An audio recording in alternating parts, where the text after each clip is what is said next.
আমরা এখন আছি ঋষিকেশে সকালবেলা আমরা হাঁটতে আসছি।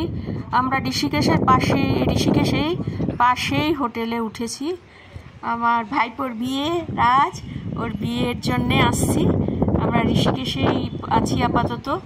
ঋষিকেশের থেকে কালকে সকালবেলা অন্য জায়গায় যাব, সেখানেই বিয়ের ব্যবস্থা আছে। তো আছি, এই জন্যে আমরা ঋষিকেশে আজকে এই গঙ্গার পাড়ে সকালবেলা হাঁটতে আসছি। কত অপূর্ব! এখানে স্বয়ং ভগবান শিব, মহাদেব, আমার মহাদেব, সে এখানে আবির্ভাব হয়েছিলেন। এইখানে তার একদম মনে হয় তার স্পর্শ, প্রতিটা জায়গা স্পর্শ তার অনুভব করা যায়। এত সুন্দর জায়গা।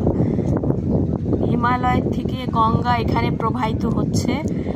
এখান থেকে এই গঙ্গা, হিমালয়ের এই গঙ্গা, এই ঋষিকেশ হয়ে, হরিদ্বার হয়ে, বিভিন্ন জায়গা হয়ে কলকাতা গঙ্গাসাগরে গিয়ে পড়েছে। গঙ্গাসাগরই লাস্ট। এখানে দেখুন সকালবেলা আমরা অনেকেই আসছি, এসে কিছুক্ষণ এখানে আমরা ধ্যানও করলাম, তারপরে চারদিকে দেখলাম। দেখে এখন একটু আপনাদের দেখাচ্ছি চারদিকে ঘুরিয়ে ঘুরিয়ে। অপূর্ব অপূর্ব। আর সকালবেলার মুহূর্তটা তো এত সুন্দর হয়, দেখবার মতন, একদম ভাবা যায় না।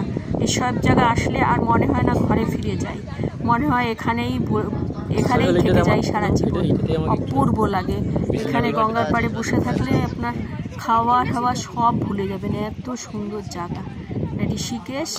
এখানেও জল ছিল, দেখুন ধীরে ধীরে জল সব শুকিয়ে যাচ্ছে, শুকিয়ে গিয়ে খালি বালি বালি।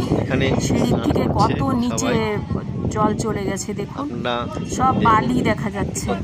কতটা জল আছে, খুবই সুন্দর, অনেকটাই জল আছে। তবু আমরা যেখানে দাঁড়িয়ে আছি, আগে তো এখানেও জল ছিল, এখন দেখুন এখানে জল গিয়ে অনেক নিচে চলে গেছে, সব বালি ভর্তি, চারদিকে বালি। কত লোক আসছে এখানে সকালবেলা, সব মর্নিং ওয়াক করতে, সব এখানে দেখতে আসছে।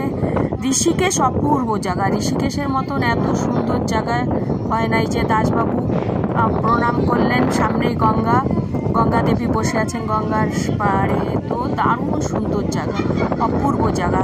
লাইক করে দেবেন।